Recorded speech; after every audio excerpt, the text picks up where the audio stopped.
Hello, my name is Elizabeth DuBose. Welcome to OnPoint, an occasional show about local people. Today we'll be interviewing our first guest, Mandi Rodriguez, who is running for Placerville City Council. Okay, my name is Mandi Rodriguez, and I live here in Placerville. I've been here for about 4 years. I've lived in El Dorado County for almost 25 years. And so about 4 years ago, I moved from South Lake Tahoe down here. And I had my own silversmith business on Main Street for a few years. And during that time, I was on the Placerville Downtown Association. So from there, I got a little taste of the local politics.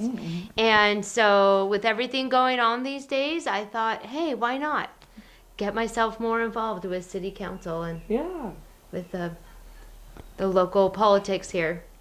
Yeah, awesome. So I know on your platform, one of the first things that I noticed was how you want to fix our roads. And so when I saw fix our roads, the first thing I was thinking about was the Canal Street Bridge. I know that's been brought up a couple times. And the roundabout at the Cedar Ravine and Main Street. They really want to, the goal is to put a roundabout there.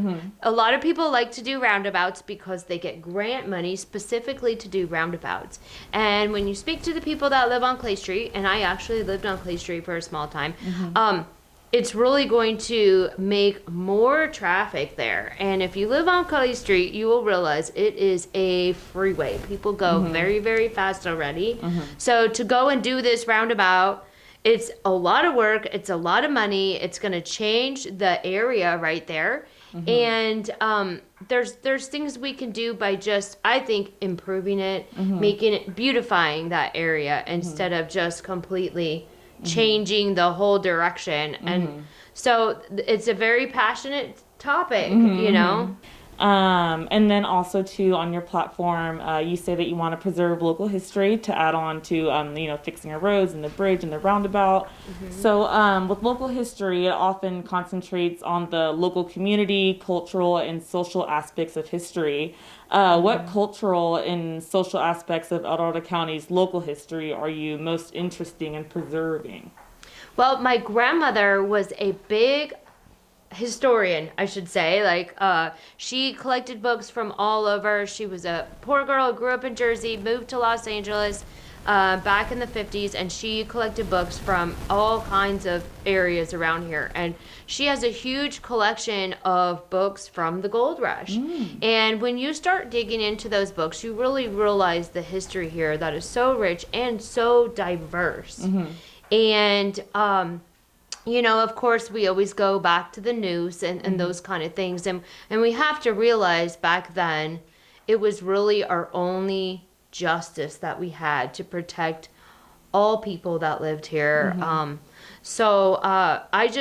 When you talk to your neighbors and different people here, you realize that, I'll talk to my next door neighbor and she's like, I'm fifth generation. And my grandfather was a gold miner, and they are so passionate about preserving that history because not only is it history, it's their own family history. So it's very personal. And being somewhat a newcomer here, only 4 years, I really wasn't that attached to anything. But then when you really start talking, you understand the passion, and it's part of their blood. So. Okay, awesome. Thank you. And then next, you have supporting small businesses. So when I see this, the first thing I'm thinking is, okay, supporting small businesses during a COVID-19 pandemic. And so just with that being said, I know that with the California Restaurant Association, to promote a safe economy, El Dorado County has now been approved to have indoor seating limited to the capacity of 50% or 200 people or less. So what does this mean for our local restaurants? Well, it does help. We only have one bar that's like truly a bar, I believe, Liars. on Main Street. So, like with them, they are still limited to outside seating with this new order. And so they don't really have an area. In front of their spot is actually motorcycle parking. So they don't really have an area that they can set up and do outdoor drinking, serving. And so that's kind of a bummer. And with the restaurants, for them to be able to open 50% helps, but we're coming into the fall season right now to where we're gonna start getting rain and things like that. So we're still going to be struggling with that. And once those makeshift shanty outdoor seating things start getting rain, they're not really rain proof. And so we really have to think about ways that we can seat people inside. There's great technology out there. There's a lot of people that have upgraded their heating and air, their ventilation systems to have filtering for allergens and bacteria and viruses and things like that. So I think we really need to start looking inward and how can we get these restaurants to where they can fully open safely. And so that's really, for supporting small businesses, we have to look that way. Being outside is not really the answer.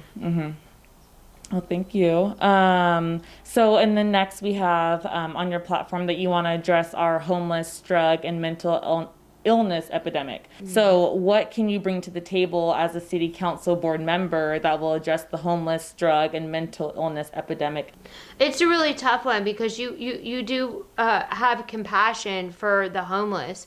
And I feel that our state laws have held us back from actually truly addressing the problem. I mean, you can address homelessness, people that are simply without a home, but the reality is that the majority of the people that are on the streets are suffering from drug and or mental illness problems. And if we don't address that elephant in the room, we're never going to get anywhere. And the bummer is that the state laws hold us back from truly addressing that. And so within the city, we really do not have the resources or the funds to address what we can. So I feel we need to actually look to the county to address it.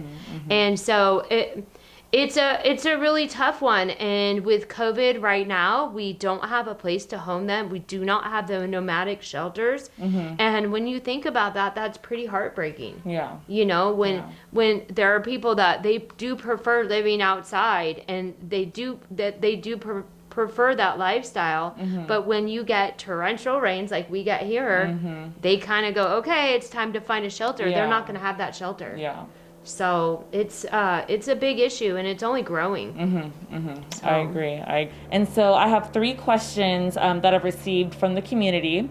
So the first question is, so we know that Placerville is formerly known as Old Hangtown, and it has become the hometown for families who have been here for generations. What would you say is Old Hangtown's most welcoming and inviting quality for future out-of-towners to look forward to? I think our best quality is our unique small shops that are mom and pop shops. They're not like any other shops around. And as someone who actually had a business on Main Street, we would have people coming in all the time. And a lady in particular, she worked at the Roseville Galleria, and she's like, it's so dead at the mall.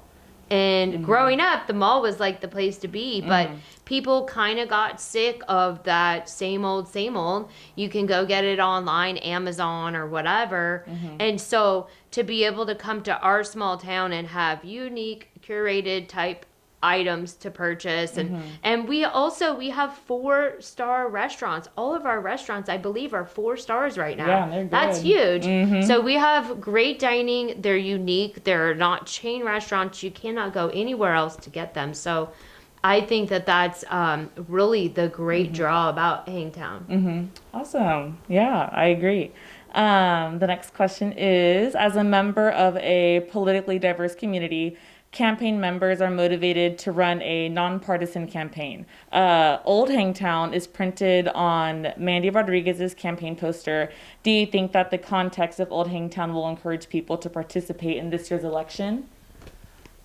That's kind of two questions, I think. Yeah, it kind of is two questions. It's kind of two questions. So, oh my gosh, can you repeat? Yeah, I mean, yeah. That was a lot to take in. Yeah. Maybe we'll do the first half and then Sure. do the, yeah. So let's see. So, it's just acknowledging like the nonpartisan rule of like being a campaign member and making sure that your campaign is non-biased. So it's not favoring one side or the other. Yes. You know, the thing is that there are people that are from both parties that they may not agree on the politics going on outside of this county and this city, but they agree on one thing, and that is the history of this town. And I know that to be a fact. There are people on both parties that have family that have been here for generations. And so, yeah, I feel that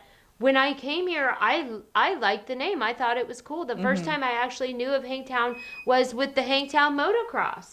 So, and I am actually from a place called in Flagstaff, and nearby Flagstaff is a place called Tombstone. So, you know, there could be some negative, you know, association with that name too. But I feel that for the most part, people associate those names with the Old West and the way that things were. And that's why people come to Placerville and Hangtown, because they want to experience that. Cool. Okay. And then the last question, which is going to be an easy and fun one. So you can fill in the blank. So a vote for Mandy Rodriguez is a vote for... It's a vote for somebody who is... not beholden to big business, not beholden to people who want to overdevelop. The only thing beside, I only own my house, and I don't, I'm not in the club, as they say. So I think we need some fresh faces and some new blood in city council and the rest of our local government. So I'm not afraid to have conversations that might make other people uncomfortable, and I think that's it. Yeah. So. Oh, okay. Well, thank you, Mandy, and thank you so much for taking the time. All right. Thank you. Yes, thank you.